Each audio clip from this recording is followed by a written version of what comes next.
Boy. Wolfie. Hello. Welcome you have back. some explaining to do. I think, to the audience maybe, at least. Maybe just a little, a wee bit. A wee bit. You're a criminal. Me? I was Yes. bamboozled and tricked by Audacity. 62 episodes. We don't fuck up our audio. And then you come strolling right along for episode 63. Lucky number 63. And you throw it right in the dumpster and piss all over it. Why do anything? You know what's even more ridiculous about it all?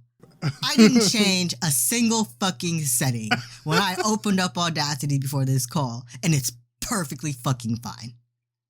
God. The worst part, I'm not even like, I wasn't even that annoyed that you lost the audio. The annoying part was that it was literally 30 minutes after I finished editing mine. That was the worst. That was like, if I hadn't put any time into editing mine, I wouldn't have cared. I'm like, I would have been like, oh yeah, just over a year before we lose any audio. That's pretty good. Achievement Hunter loses audio all the time. True. And then I put an hour of editing into into mine. And then you're like, yeah, this audio is wretched. I can't use it. Unusable. I'm like, no. So here we are again. Episode 63 of You're Ridiculous. My name is Luke. I am, unfortunately, one of your hosts. Back again with Wolf. That's the even me. more unfortunate other host. Recreate all the reactions from episode 63. But don't fret, audience. We're going to be doing it slightly different than we did it last time, so we should still have all of our enthusiasm. That's right. Last week we talked about, excuse me as I get the cum out of my throat. Last week we talked about, or I guess 2 weeks ago now, yes. We talked about Nintendo Direct that was released. We did indeed. And this week we're going to be talking about The Last of Us episodes 4, 5, and 6. Yeah. The hard No Rain hitters. this week if you haven't figured that out. She's just silently waiting in the corner for her chance to speak. We should do that next time she's on. I'll just never introduce her. just see what she does. Don't even like acknowledge her. Oh man. See how she does. Yeah, Last of Us episode 4, 5, and 6. We're going to assume that the audience, that you guys have watched it all, enjoyed it, or at least played the game and are familiar with it. Yeah, you've had more than enough time at this point. Yeah, Wolfie gave you plenty of time. And we'll be going over our favorite moments, favorite stuff that happened, maybe some quotes, just our general thoughts. Yeah.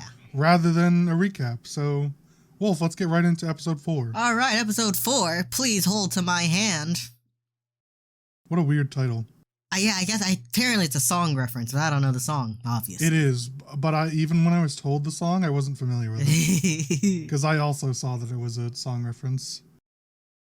This one, we're finally back to Joel and Ellie after the whopper of episode 3.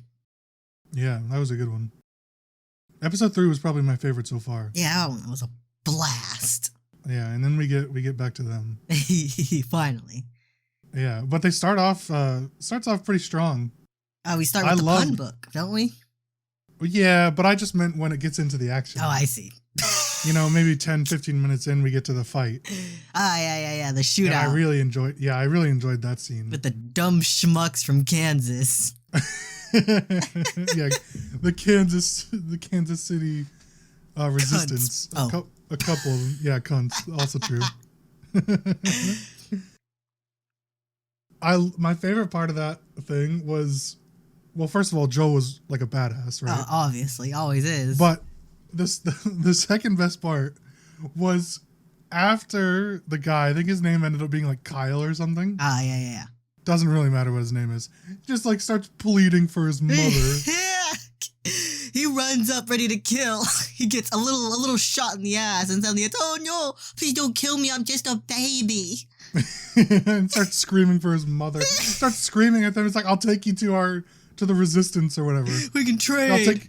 I'll take you to my people. We can be friends. We can trade. As if the resistance wouldn't just like kill him right away. I didn't know. What didn't you know? That you're an asshole?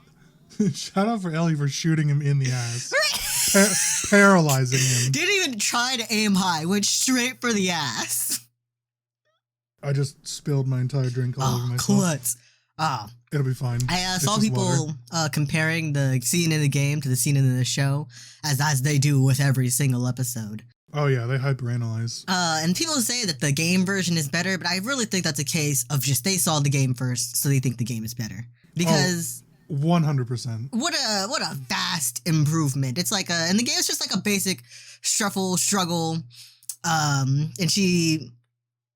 And in the show, it builds on a bunch of things that Kelly, of course, didn't do in the game. Like she takes a gun for herself because what's his face, Joel won't let her have one, and the way she walks up to him hesitantly, she doesn't go guns blazing. She's like, that almost reminds me that she is just like some 13-year-old girl, and of course she was like excited to have a gun, but when it came time to use it, naturally she was nervous, and then she missed effectively. She's still a kid.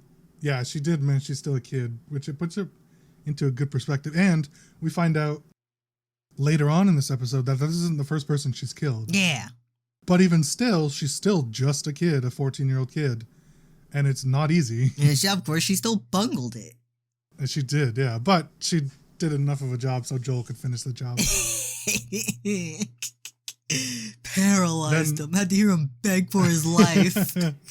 Then we're introduced sort of to Kathleen and Perry. Yeah, the Karen kindergarten teacher. Instantly despise this character. Instantly. Yeah. If that's what they're going for, kudos to them, because they nailed it. I have nothing but bad vibes from her. Oh, yeah. No way I would follow her if I were part of the Resistance. I know they really were following her brother, and then she took over, but... Yeah. Just not it. She's not it. Gets everyone killed. Gets the whole team Perry, nuked. Not the team, the whole town nuked. You're spoiling it. Gosh. Everyone knows. Well, I guess not spoiling, but you're going too far ahead. I'd follow Perry, though, I'll be honest. Yeah, Perry's cool. He seems like a knowledgeable guy. Yeah, level head on his shoulders. Yeah, exactly. Like when he said the deal with the zombies coming up through the ground. Oh, yeah, I'll be honest. I knew terrible things were going to be happening. As soon as they showed that concave floor, and then when it started moving, and I'm like, yeah, this is not going to end well for any member involved. And he's like, it's getting worse. And she's like, no, we need to find Henry right now. Yeah. And when the other Resistance team brought back the people that Joel killed, she's just like, this is Henry's doing. I'm like, what? Immediately just assumed it was him. This is Henry's doing. Somehow, you see what he's done? He called mercenaries. God, she's so hell-bent on finding Henry and Sam that it was just a clown fiesta from the start. Indeed. What else happened in episode? Oh yeah, they go up through trying to find a way out, and they climb the big building. Oh yeah. Struggles. Hilarious scene. Ellie's like calls him a lazy ass for Joel taking a break on like stair number like 30 or something. He's like, lazy ass, I'm 56 years old, you little shit. So good. Me, but I'm 24. I love their banter. They're always great together. Everything Ellie says is honestly great. And every time she says some weird shit and Joel looks back at her with like, oh look, that look. The same one. The fuck did you just say to me? Yeah, later on in like a few scenes later, we get them going to sleep, right? In that place. And she says that diarrhea joke, and then Joel just cracks. That was so good. I love that scene. Too much for him. It was so good. He started laughing, and then he's like, Ellie noticed that it got to him, and he's like, shut up, I'm not laughing. And he just keeps laughing. It was really good. Unfortunately, I know what happens to them. It makes these moments be more appreciated. Yeah. I think. I like them, so. And we still have a while before what happens. We have to face the truth. Face the consequences of our actions. That'll be season 2 or maybe even 3. So we'll see. But yes, at the end of that episode, Sam and Henry kind of spring up on them, even though Joel put the defenses in place. I'll hear the glass. Totally. Didn't hear the glass. Does not hear the glass. Doesn't hear Ellie. She's like yelling at him. Yeah. Joel, wake the fuck up. And then he's like, I love at the start of episode 5, Ellie's just like, that's just how he talks. He has an asshole voice, right, Joel? Anyways, what did you overall thoughts on episode 4? I enjoyed episode 4. Despite all the action, somehow not a whole lot happened. I was gonna say basically that. I was at the end of the episode, I'm like, wow, that was good, but it's over already. Yeah. Right? It's not even like one of those ones where it's an action-packed show and you're like, oh wow, I can't believe it's over already, because like so much happened. This one was like, it was good, but it was a long episode and I'm kind of surprised it's already over because nothing really happened. Yeah. I mean, like a lot of stuff did happen, but it was definitely like a setup episode. Yeah, they showed us the overthrowing of Kansas, and then they showed us a bit of Henry and Sam and the doctor interacting. Yeah. Which is just her own doctor. Yeah, who birthed her. Shout out to just torturing your former physician. Like a hypocrite.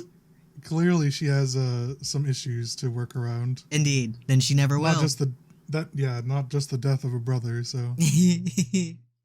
Anyways, episode 4 was good, but you can definitely feel like it's a setup for episode 5. Yeah. What would you rate it?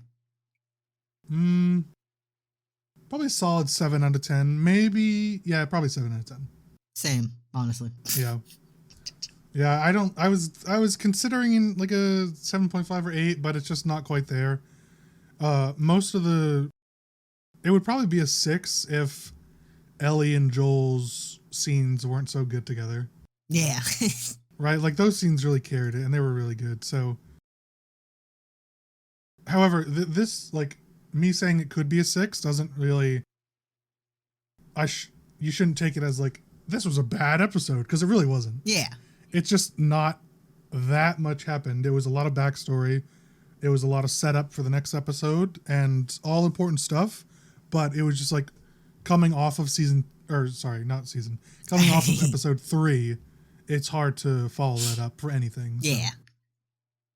Should have just done another hour and a half episode. True. All right, well, we get to episode 5. Yes, endure and survive. Yeah, and they wake up to Sam and Henry at gunpoint. Already mentioned that, and he's just like, you have the asshole voice, right? Yeah. That was so good. I really like that. And he's just like, he's like, say everything's great. He's like, everything's great. He's like, Joel! You're not helping. But yeah, they ended up like working together. What did you think about that? Because we kind of find out that, what do they call him? Henry's a collaborator? Yeah, collaborator. With Fedra. Yeah.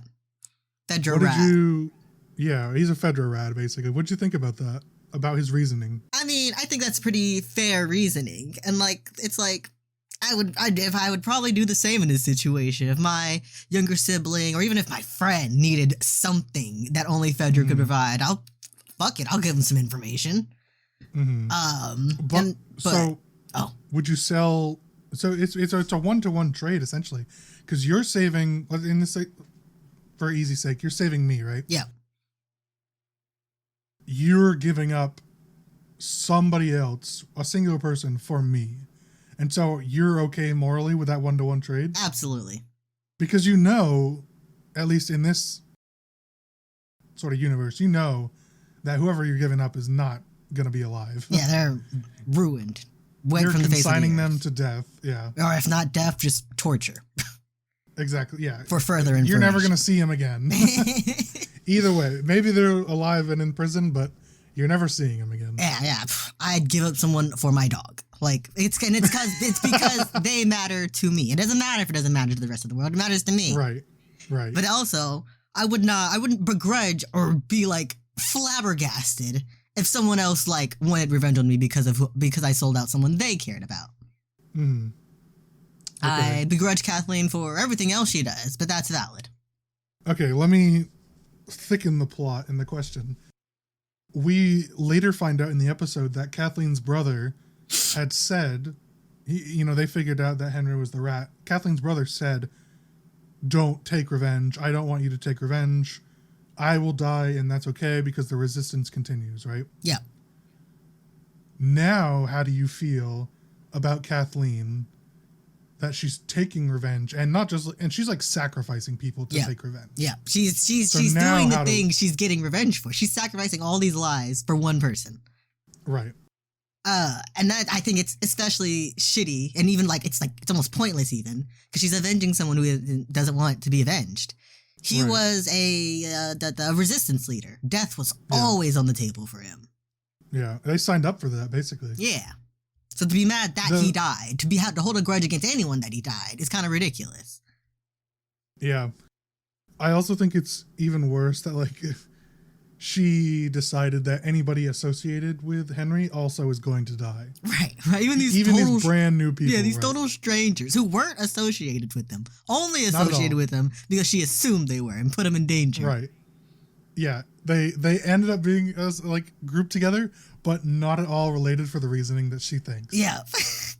So I think she's a complete psycho bitch. I sympathized with her wanting revenge, but once I found out that her brothers like don't seek revenge, then I just like, nah, you're just a fucking psycho. Yeah, at a certain point, you gotta throw the revenge away.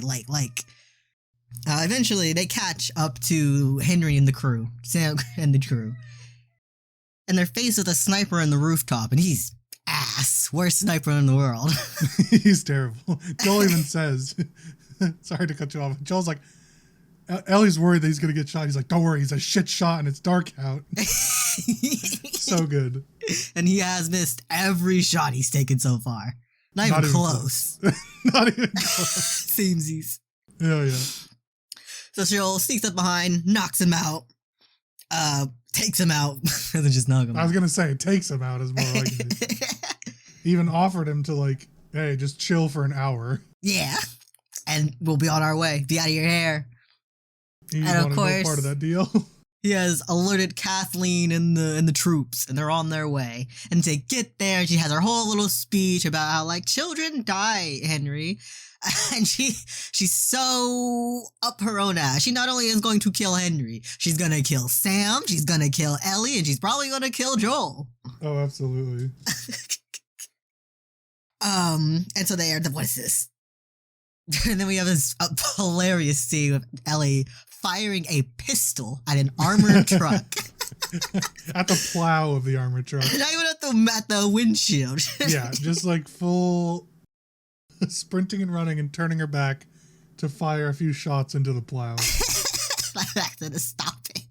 But Joel knows what's up and takes out the driver, which then crashes into the house. Yeah, and from the house, it's like a scene out of a horror movie. Just a horde of them just comes bursting out. A horde of infected. So good. Such a good scene. They're so fast, too. They're mostly like clickers, right? Yeah, almost entirely clickers. They've just been sitting on their ground for like the last 10 years, probably.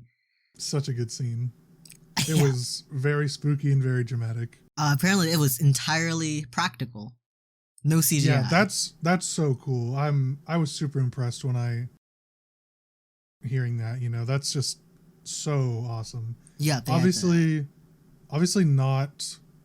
There's a lot of stuff these days that in shows and movies they can't make practical effects, but when they can and when they try and it works out like this, it's so cool. It's so rewarding. Yeah, I think more things could be practical than most studios would act like. I agree. Yeah. I think a lot of people would be surprised with the amount of practical effects, like in the Star Wars movies, especially with the first 6.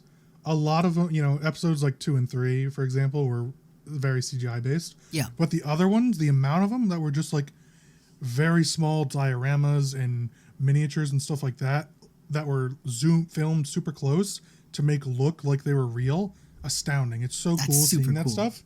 And I think more people should do stuff like that because it works. It's really cool. Yeah. And so, you know, hearing that this studio did practical makeup effects for all the infected is so awesome. Yeah, and like they even in the town, it's not even a set; it's an actual town. Yeah, it's Detroit. They actually blew up a building. No, that building was already blown up, but they just went to Detroit. They happened to just be blowing shit up that day, you know. Yeah, the resistance in Detroit that's currently there. Oh man, I'll get flack on that. Maybe. Maybe, yeah. Nobody cares about Detroit. You're right. Nah, definitely not our German listeners.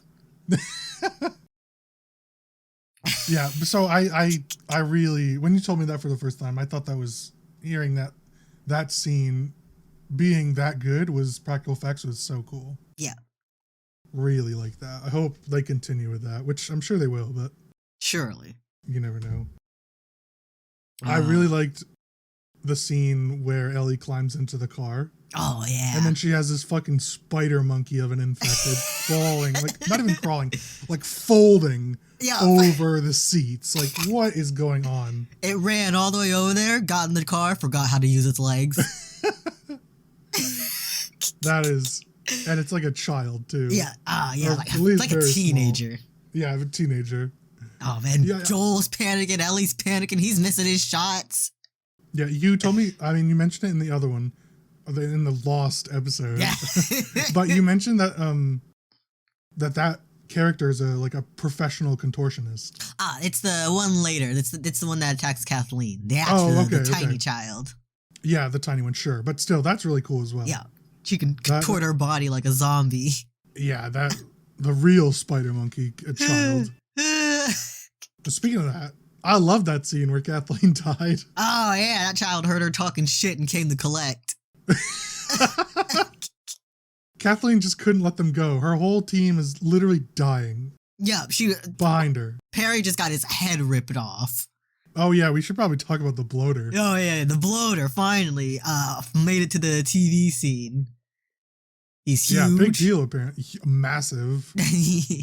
I love that scene where Perry's just like, Kathleen, go, run, I'll hold him off. And instantly the bloater just rips his head off. Held him off for half a second. Literally, it was so unfortunate for Perry.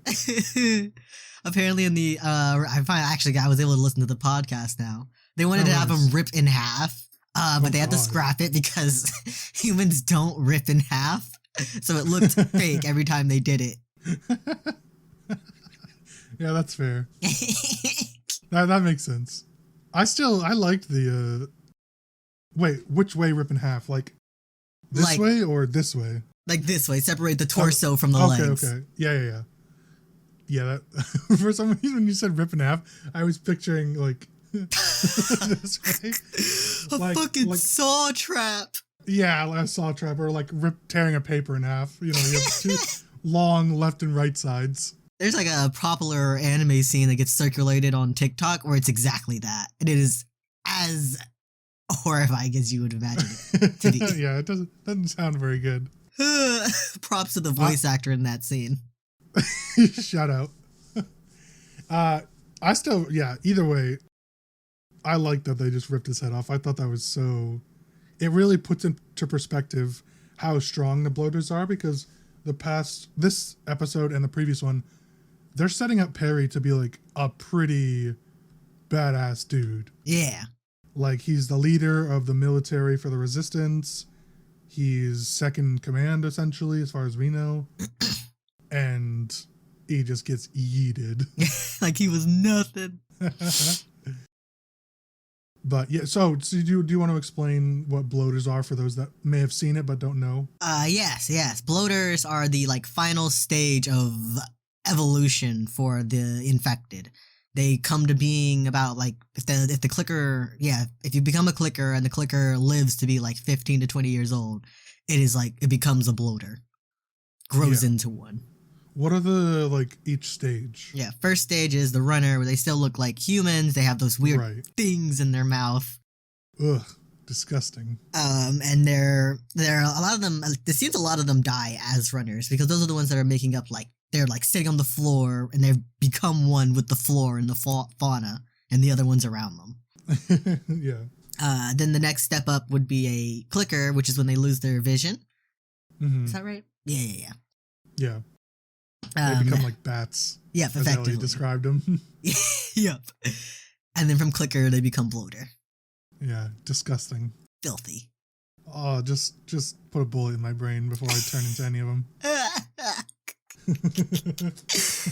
Nah, not even that may be enough. I saw something there was something on TikTok that it was like, after watching The Last of Us, it puts playing Mario Party into a whole new perspective, just eating mushrooms. It's like, I can't do it. Traumatized. It's so funny. Yeah, it was so good.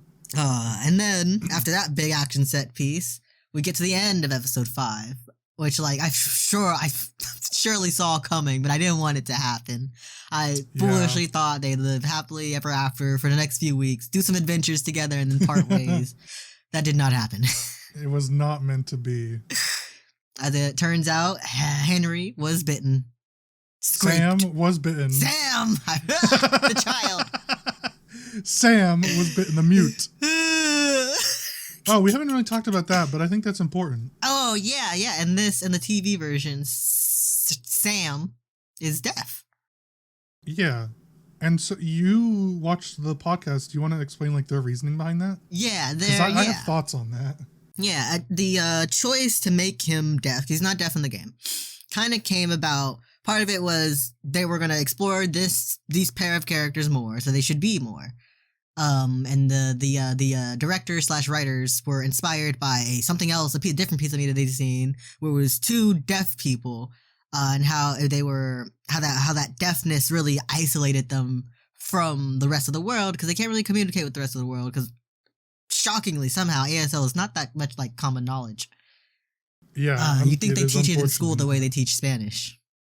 You'd think they would teach it in school as they're teaching English, like at a low level. Yeah, apparently even like deaf schools don't even teach ASL like that, which is incredible. Wild. You're a deaf school. Yeah, that's wild. That's crazy.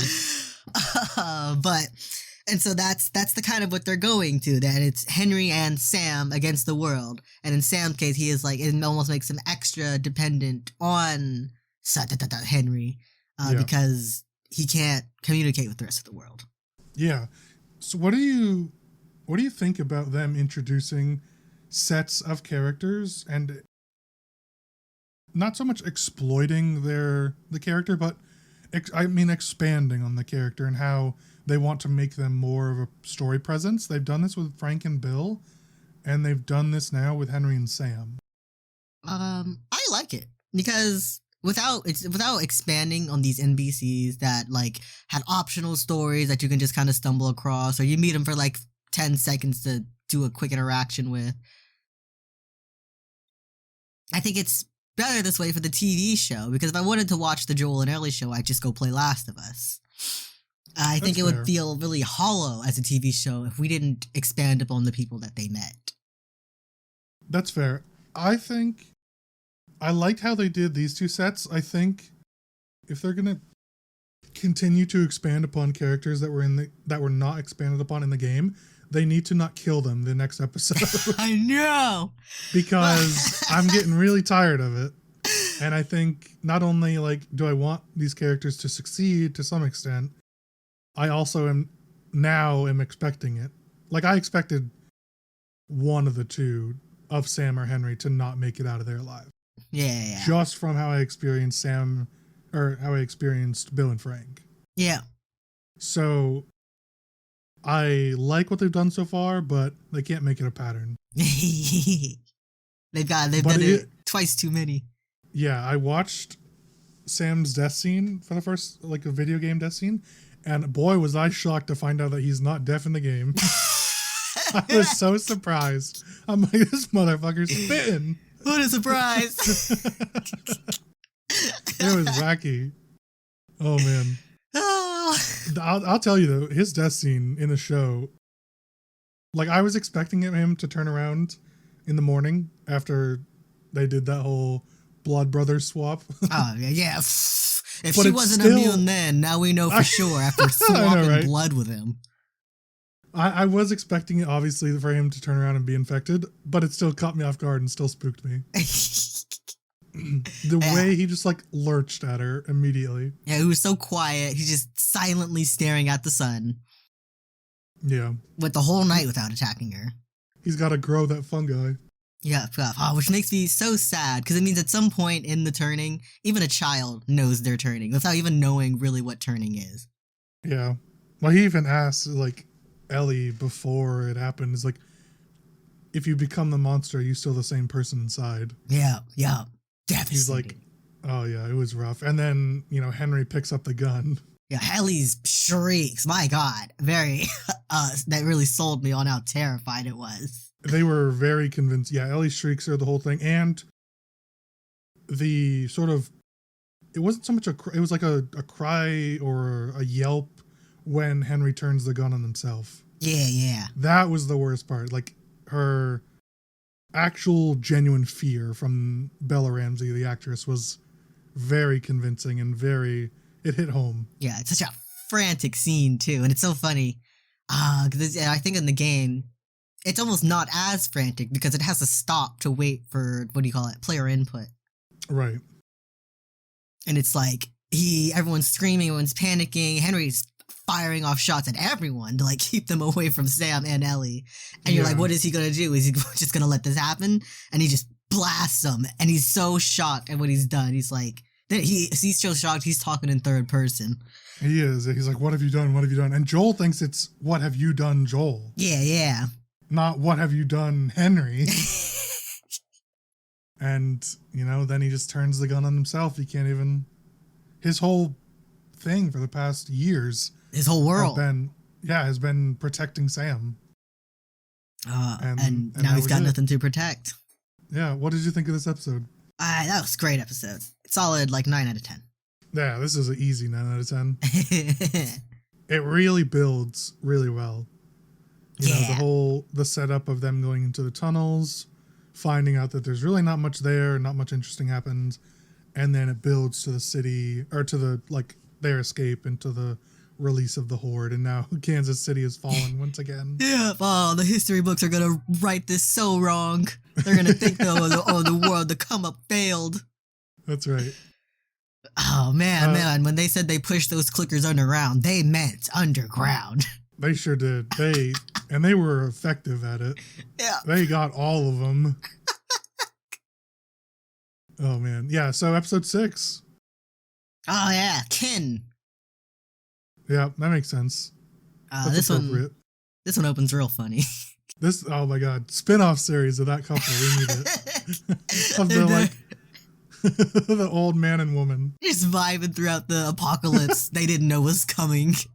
They have survived it just fine. I imagine you just go on vacation and all suddenly you get a news memo on Twitter oh, by the way, world just ended.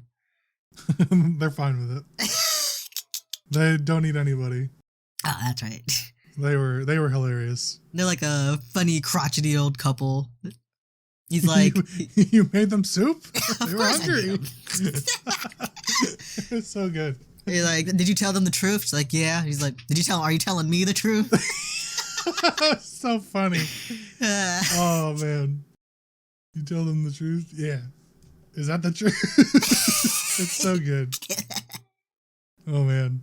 No, and they drop all these red herrings about this, even in the trailers, for the whole show trailer, they're dropping red herrings about this community, and I'm thinking it's gonna be like The Walking Dead, where they've got a tyrant running this random community, and it's absolutely so fucking chill. Yeah, well, okay, that's how they're presenting it, but it still could be. Yeah, it could still be sus. Maybe if it's not sus by episode 7, I'll say they get the pass, but. I'm still suspecting things to go bad. I'm too scarred by The Walking Dead. Waiting for the other shoe to drop. Yeah, exactly. So, I don't like, what's her name? Tommy's wife? I don't know her name either. Tommy's wife. Yeah, I don't like Tommy's wife, whatever her name is. She gives me the same anxiety that Tess gave me. I don't like it. Oh, Maria, that's her name. Oh, Maria. Oh, it's such a simple name, too. I know. I knew it was an M something. Most of this episode is just them kind of exploring the town and catching up with Tommy, who we finally get to see again after 20 years. Yeah, there's zero action, but man, is it so emotionally charged. Yeah, oh my god. When Joel breaks down in the shoe shop to Tommy and just cobbler. Yeah, I can't protect her anymore. The guys came up behind us and then jumped us in the big building. And then Tess is, I couldn't protect Tess. I don't want to fail like I failed my own daughter. It's just like, oh my God. Joel, I'm so sorry. And so Ellie much hears pressure. all of it. Or not all of it, but she hears hears the enough. end. Yeah, she hears that apparently Joel wants to get rid of her. Yeah, At least that's she what she doesn't takes realize. from it. Right. She doesn't realize it's for her own safety. Yeah. Because, at this point, the viewer can notice that Joel really cares for Ellie. Yeah. He's Finally, those jokes hit home. We get to watch Ellie play with the Diva Cup. And then she has this almost argument with Maria. Yeah. And Maria's when she's getting her haircut? Yeah, when she's getting her haircut. Maria's like, Joel, don't you know Joel's dangerous? The things he's done. And what's her name? Ellie, she's going to bat for Joel. She's like, well, she did those things he had to. And Tommy did those things too. I was going to say, it's like Maria's like trying to shit talk Joel. It's like, Tommy did those things too. Right? He was there. That's a grown-ass man. How'd you take away his agency? Yeah. Joel did the things to try and protect Tommy, and Tommy just did them. Yeah, he could have said Who's Tommy no. protecting? Right? But either way, that was all in the past. I like that she assumes, obviously she knows that Tommy is a different person, but she still assumes Joel is a bad guy. Yeah. As if their town doesn't also execute people when they have to. I also think it's completely sus that she did not allow Tommy to contact his brother. Incredibly. Send anything. Just, maybe he doesn't have to say where he is. Just, he could just say, I'm fine. Yeah, exactly. I'm fine. I'm okay. Don't look for me. Yeah.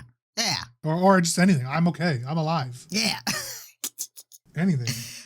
Surely he knew Joel wasn't just gonna let that sit. He wasn't gonna be like, oh, brother's dead. Shrug my shoulders. Oh, well. Yeah, right. Come on. He's coming back. I'm expecting the worst out of this. He's coming back with a body or not at all. Yeah, probably. Well, Maria would have it that it doesn't come back at all. Yeah.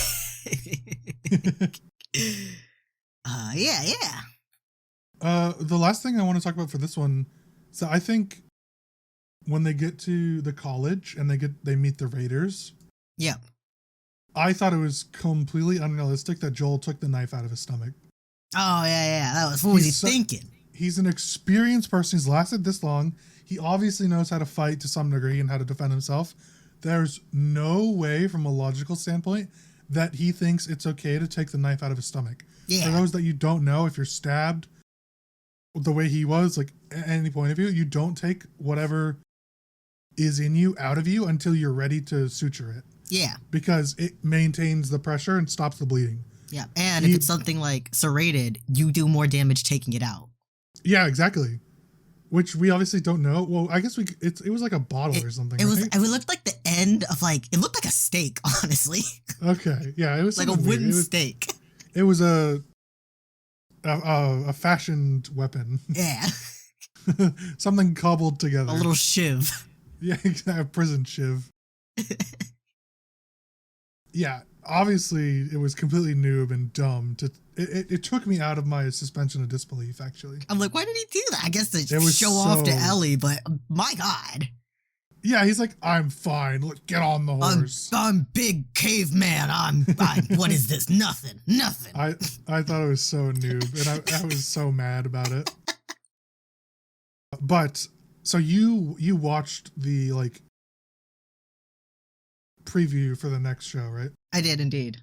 Okay, so I'm expecting, because we obviously know Joel doesn't die here. Yeah.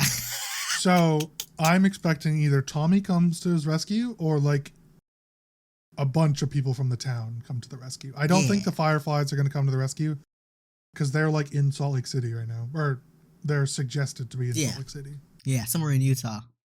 Yeah, so I think Tommy's going to come to the rescue somehow. Yeah, probably. I bet they just maybe when he falls off the horse, he's not that far from town. Yeah, maybe.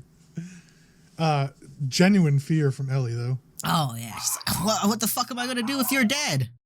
Yeah, that's what she said. Sorry, I got no one else. Yeah. Rating for this episode? 9 out of 10. 8 out of 10. 8 out of 10, I think, is fair. It's still really good. What? Had a blast. Right, but still good. It's sort of not as much of a setup episode, but it was like a conclusion of some events, but with introduction for new events. Yeah, you found Tommy. Tommy's okay. Starting the next section of the adventure. Yeah. Also, I didn't mention it, but I didn't realize that the lapse of Kansas City to where Tommy is was 3 months. Oh, yeah. Yeah. I was reading a recap, actually, about it, and it's like 3 months later, I'm like, what the fuck? Oh, that reminds me. Again, Joel having panic attacks / heart attacks. Oh, yeah. That just coincides with, like, him saying he can't take care of Ellie. He's getting old. Yeah. There's been so many good memes about that, like him having, like, the leaning up against the fence post, by the way. Yeah. There's been some really good ones. But yeah, that's Last of Us episode 4, 5, and 6. Yeah, thrilled for episode 7 tomorrow. Or today, in an hour. Later tonight, actually. Spoiler alert, you now know when we record. Figured out, put all the pieces together. At least when we're on time. Yeah. We have a question of the week from Rain. Wolf, what is it? If you could choose to be one cryptic, which one would you be? You're always way too high. You're always way too high. Your natural voice is not that different than Rainie's. It's funny how much you overcorrect. Yeah. It's funny how much you guys overcorrect. It's really good. Anyways, I'll go first. We looked up the list of cryptids on Wikipedia. What is a cryptid, Wolf? For those that don't know. A cryptid is like a established fantasy monster. Like it's not as vague as a vamp. It's more specific than a vampire, but less specific than Dracula. Yeah, the word you're looking for is folklore. Yeah, folklore. Folklore, yeah. Folklore monsters, essentially. They're almost always monsters. Yeah. I would like to be the Japanese Ningen, which is literally if you type in Ningen folklore on Wikipedia, the first picture literally is a walking snowball. Just some dude. So funny. It's literally a walking depressed snowball. It's like it's got its head shaped like a frog, and then it's got like the boots from the SpongeBob movie that Patrick wears. I love it so much. It's so funny. If you go to the stark contrast is if you go to like Google Images, it's like a narwhal with like demon arms. Yeah. It's so sketchy. It's basically sort of like a siren that lures sailors and shit. But gotta get some of them bones. Yeah, the varying degrees of depiction are hilarious. It's so funny. Some of them are like has a skull face with like demon arms, and then others are just like literally like a walking depressed snowball with cowgirl boots. Knowing what I know about Japanese yokai, I feel like the depressed snowball is infinitely more accurate than the demon with arms. Look at this one. What the fuck is that? Just like a sideways head floating in the ocean as like an iceberg. It's someone's big toe with a face on it. This one's like the stage of like the Animorphs that isn't like fully transformed. Oh my god. Anyways, I want to be the walking depressed snowball with cowgirl boots. Oh. Wolf, what would you be? I would be the bunyip or boonyip. The boonyip, which is it's an Australian Aboriginal folk cryptid, which is like it's like a platypus, but it's built like a feline, a large feline, like a panther or something like that. But it's aquatic and it lays eggs, and then it snatches children that gets too close to the water. It has big ass like saber-toothed teeth as well. It does. That's the cat part. You got those chompers. That's what I use to grab the children into the lake. Yeah, you're effective. It's pretty spooky looking. Yeah. What do you do with the kids? I suppose they drown. Are you like Peter Panning them? In their imagination, maybe. I just tie them to the bottom of the lake, and they live there. They're like my chandelier. They're like a reverse chandelier.